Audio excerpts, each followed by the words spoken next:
Hello there. First of all, I have a mustache. Are you jealous yet? So I have a mustache. My best friend gave it to me, and I figured, why not? Show it off to the world. I'm quite fancy. Actually, I look pretty good with a mustache.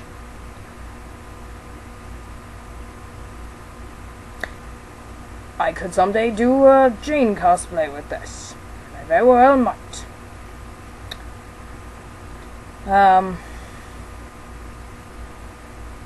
On a side note, today's video is going to be specifically on,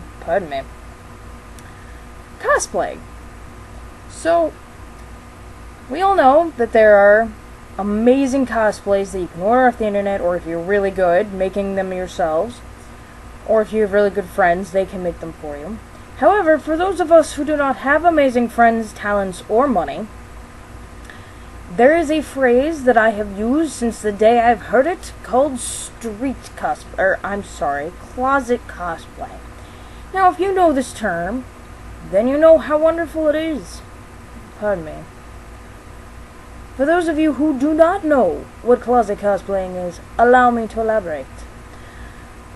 Closet cosplaying is literally taking some old clothes that you have, or clothes that you can get from the thrift store, basically street clothes, and remaking them, painting them, coloring on them, something to make them look similar, or like the clothes you need for your cosplay. For example, Homestuck outfits are usually relatively easy to do because most of the time they're in regular street clothes. For their god tier outfits, my biggest suggestion is, like, for their tops, like, for example, like John's top, you can use a t-shirt and just make the hood. And for their pants, like for his pants and like Dave's pants, you know, those thin workout pants that aren't sweatpants exactly, but are thinner? Those ones. I think those would work better. But anyway, that's just an example. For ones that are a little bit harder, I cannot think of one off the top of my head. Let's do Jack Skellington. His might be a little bit harder. Or let's continue with the Homestuck theme. Calliope's. Hers might be a little bit more difficult because basically you'd have to start with Caliborn's cosplay underneath, unless you have a good enough jacket that basically covers it except for the shirt. And then you can just have a plain black shirt underneath it. But it's, but her clothes are a green suit basically, and the suit has, the coat has, coattails. That might be a little bit more difficult to come by. I'm not saying go find a green suit, because that would cost a lot of money. Now, if you've been cosplaying long enough, you know, obviously, you can just go to a thrift store or even Walmart, which is relatively cheap. I think, like, the most expensive set of clothes they have are, like, $20. And those are probably not something you're looking for. Usually what I'm looking for is usually around $10 at Walmart if I can't find it at a thrift store, because it's usually $5 or under at a thrift store. And if you, like I said, if you've been cosplaying long enough, you know that. And including trans in this a little bit, if you are trans and you want to cosplay someone of the opposite gender than the gender you are, not your birth gender, but the gender you are, that is fine. For example, I am FTM transgender, and yet sometimes I'm like, hey, I want to cosplay as a girl. Like Jane, for example. That's just a silly example because I happen to have a mustache. But also, for example, I'm trying to put together a Mulan cosplay. I have a wig. I have a very long, curly, pretty wig that would work perfectly for her. And so I plan on that. Basically, it's fine. Or if it's the other way. If you're a girl and you want to cosplay a guy. I mean, if you're a trans girl and want to cosplay a guy, that's fine. It is not going to invalidate your gender, and do not let anyone tell you otherwise. Trust me, I really enjoy this mustache. I don't use it enough, and I really should.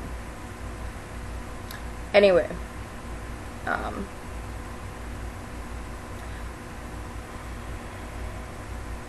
I know there's a couple of conventions coming up soon. I know there's Colossal Con next month. I know there's Matsuri Con in August, I want to say. If there's any other cons coming up that I don't know about, it doesn't really matter. My point is, if you are going to a cosplay or a convention soon and you're going to be in cosplay the whole weekend, make sure to take care of yourself, especially if it's in the summer. Lots of water. Make sure to shower each night. Make sure make sure to ask anyone for photos or hugs. At least 95% or 99% of the time, people are going to be cool with it. Usually people go to conventions and dress up to get pictures and hugs and people running up and telling them, oh my goodness, your costume is amazing. I have yet to find someone, but it is a thing.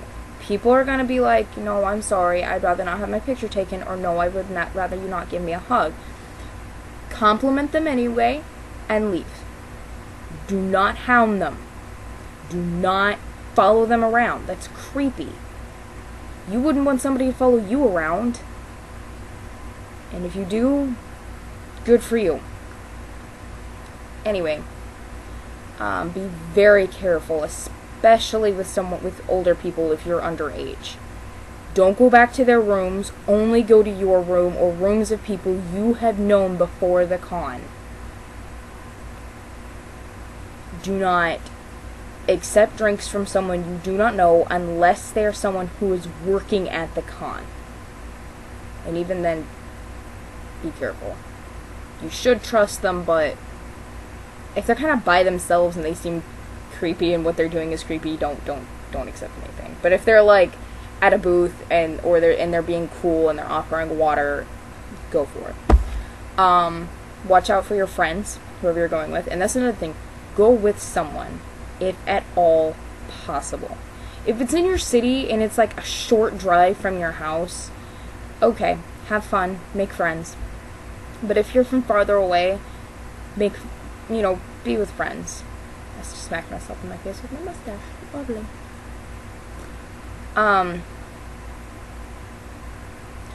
Also, for those of you who are underage trans and you need to order a binder and you need to have a binder for your comfort and all that, or if it's the other way and you need a bra, but you can't really tell your parents about it,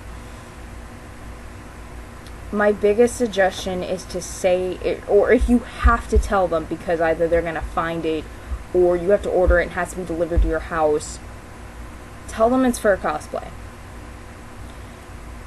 Depending on how they feel about that, as long as they know you cosplay, it shouldn't be that big of a deal. If you don't generally cosplay, I'm sorry, I really dislike, what is the word I'm looking for? Lying to parents or hiding things from them. I can't remember what that word is. And I hate telling you to do it. But I would much rather you be safe and comfortable than your parents being safe and comfortable. I'm sorry. But that's how I feel. If possible, have it sent to a friend's house. Someone you see, like, pretty much every day. Whether it be at school or just you go visit them every day. And if it is at school, have them bring it to school with them. And go into the bathroom and change. And then just take it off before you leave.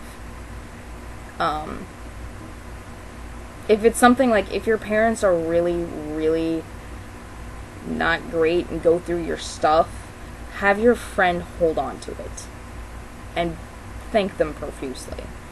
But if your parents are really like, they just don't like it, but they wouldn't go through your stuff, hang on to it, hide it really well.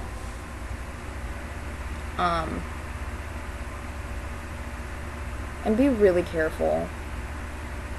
I mean, I have not personally known any parents who were, like, grossly against trans or the LGBT community. My parents are not against it, per se. They just do not support it.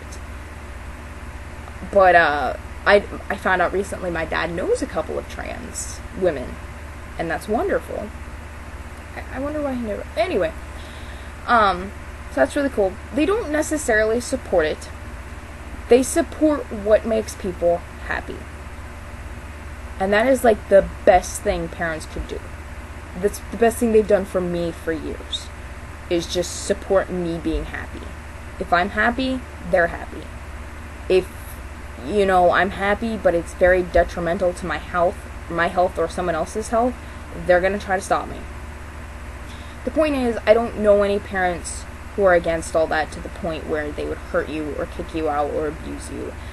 But I know of people who have parents like that, and it amazes me. Like, you've sworn since day one to love this child. And here you are doing the opposite?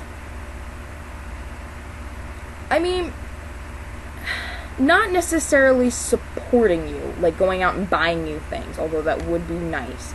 But at least supporting you in the way, for example, what my parents did, which was, we love you, we care about you, we won't kick you out, we won't hate you, we won't hate on you, we will do our best to use your preferred pronouns and name, but we will not, you know, support you, we won't buy you things, you know.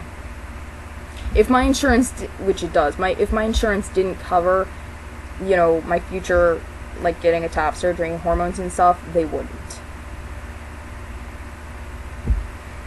And even when I told them about it, they're like, make sure this is what you want, because this is permanent. Like, I'm pretty aware of the fact that this is permanent. I've done enough research to know this is permanent. Another thing that gets me is they're all like, this could be a phase. Although I will gladly take that over this is a phase, you'll get over it.